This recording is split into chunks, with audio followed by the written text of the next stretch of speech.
வைகுண்ட ஏகாதசியின் போது சொர்க்க வாசல திறப்பாங்க. அதனுடைய தாற்பயம் என்ன, வாங்க வீடியோல பார்க்கலாம். மார்கழி மாசத்துல வளர்பிறையில வர ஏகாதசியை தான் நம்ம வைகுண்ட ஏகாதசின்னு சொல்றோம். மது கைடவர் என்ற அரக்க சகோதரர்களை விஷ்ணு போரிட்டு ஜெயிச்சிடுறாரு.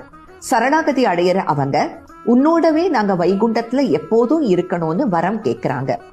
2 அரக்கர்களும் ஸ்ரீரங்கத்து வடக்கு வாசல் வழியாகத்தான் பெருமாளை அடைந்தார்கள். தாங்கள் அனுபவிச்ச அந்த வைகுண்ட பதவிய வைகுண்ட ஏகாதசி தினத்துல திருவரங்கத்து வடக்கு வாசல் வழியாக அரங்கன் வரும்போது அவரை தரிசிக்க வரவங்களுக்கும் பின்தொடர்ந்து வரவங்களுக்கும் எந்த பாவங்களை அவங்க செஞ்சிருந்தாலும் முக்தி அளிக்கணும்னு கேட்டுக்கிறாங்க.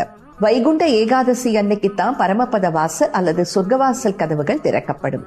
அதன்படி பரமபத வாசல் வழியாக அரங்கன் வரும்போது அவரை தரிசிக்கிறவங்களும் பின்தொடர்ந்து வரவங்களும் எப்பேற்பட்ட பாவங்களை அவங்க செஞ்சிருந்தாலும் முக்தி கிடைக்குங்கிறது நம்பிக்கை.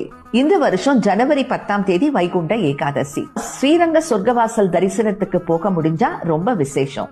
முடியாதவங்க பக்கத்துல இருக்கிற பெருமாள் கோயில்களுக்கு கட்டாயம் போயிட்டு வாங்க.